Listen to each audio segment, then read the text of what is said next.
So if closing opposition was listening, guys, please. If closing opposition was listening attentively to our extensions, they would probably not have brought the arguments they brought, because the extensions that we had already responded to those issues, right? And I'm going to be explaining why. The first thing that they tell us from CO is that there's a supreme moral ethic, and as individuals, we owe a greater obligation to our own, like, specie and our own classification.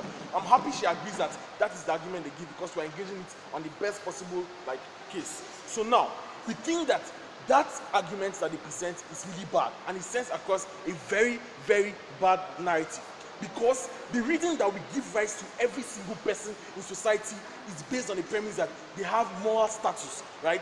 And moral status simply means that they have sentience, right? The ability to feel pain and pleasure. And that is what we give, like, that's why we give rights to every single individual on a very proportionate level, right? To the extent where you want to make these various classifications about who deserves rights more than the other person, then you endorse every single, like, ill that exists in society.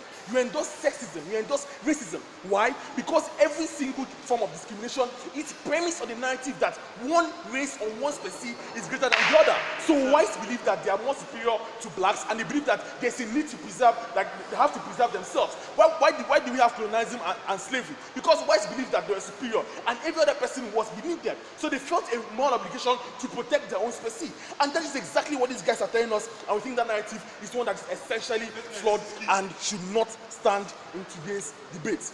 The second thing they tell us is that emergency situations call for emergency response, if I must say. So now, the second extension that BNI gives you directly clashes that out of today's debate. Why? Now, this is the extension. Animals live in a constant struggle themselves, right? Animals every day are suffering, right, in the third world, in many developing countries, because their rights are not respected, because you admit that, right? So animals are basically in a constant state of an emergency, right? And now, why is that argument, like, why does this particularly important? Because the argument for opposition cannot stand. Why? Because one, animals face the same kind of crisis in many areas around the world that humans face. Have we seen humans uniting around to collectively solve the problems of animals? No, right? Secondly, we think very crucially that what I have established from the first part of this argument is that there is clearly a proportionality of, like, the suffering that humans and animals are facing, right? So I've told you that under our classification, in many countries around the world, animals are suffering the same way that humans are suffering or will be suffering in this format. So there's a clear proportionality. Why does this matter?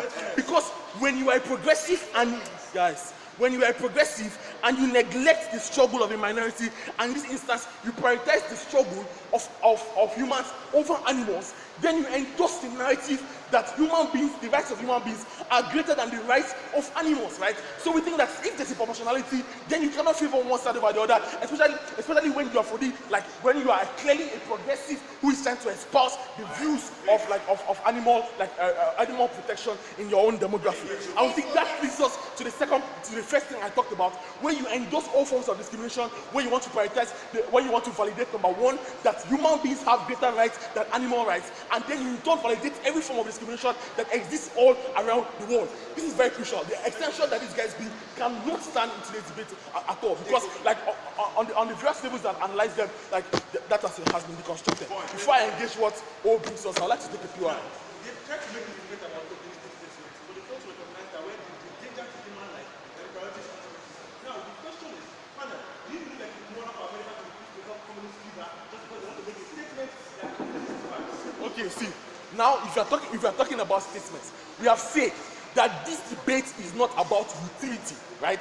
And I've told you why. Listen, I've told you why it is particularly harmful for you to want to prioritize, like, humans over animals. I've told you why, if a person has views that animals matter, and then you want to suddenly say simply because humans are suffering extinction, he should move his views and support humans, then there's a big problem with that, because ultimately you endorse the narrative that human rights are greater than animal rights, right? And that is something that already existed in the status quo, and that is something that is hugely problematic. Now, see, the first thing that O tells us is that, well, the plight of humans are generally greater because humans are not easily replaceable.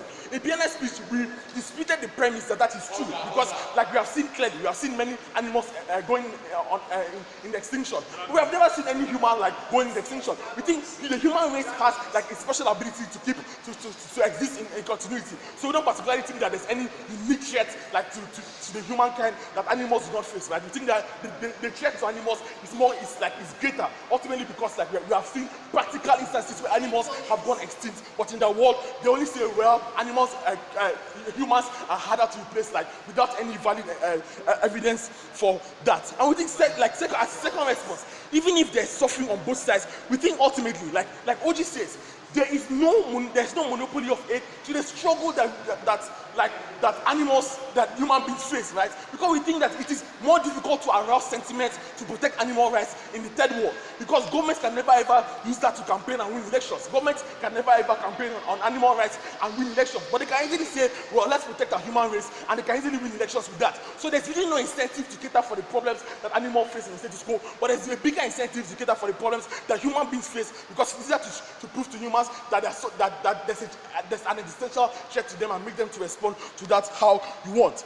Then they say, well, it sets a narrative that people should independently always prioritize their struggles. Example, gays should prioritize their struggle over others. We think this is the blatant lie, because ultimately human beings have an exceptional ability to unite when there's an existential threat to their collective lives. And we have seen how, like in instances, we have seen how in instances of earthquakes, human beings have united and people do not really care about white or black. We have seen how people unite in those particular instances. So we don't think it's the case that gays want to prioritize their own struggle and other people want to prioritize their own struggle. We think when there's crisis, people can unite, and that is what we see happening in the world, right? And then thirdly, they say, well, you undermine the struggle of animals and make the struggle of activists delegitimized because you make it seem tokenistic. His argument is that, well, you make it look like you only support animal rights because you can go to Kenya and have a wildlife tour. We think this is particularly false because, like, ultimately, this is based on the misinformed perception that people have about animal rights activists. What if these people just want to protect the rights of animals because they believe that they have proportionate moral status to humans? Why is there a general assumption that anytime someone wants to protect the rights of animals, they have serious motives to it? Why do you not think that when people are advancing the cause of blacks, right? So when black activists protect the rights of blacks, why don't you say, well, maybe they think they're monkeys, maybe they want to lock them up in zoos and for their own pleasure? We think that argument is one that's particularly problematic, right? Then they say in farmers, people would care about animal rights and they'll kill animals, right? You think that is the same thing as the first argument, because ultimately the reason why we have this perception, these things exist, because of the bad perception that people have about society.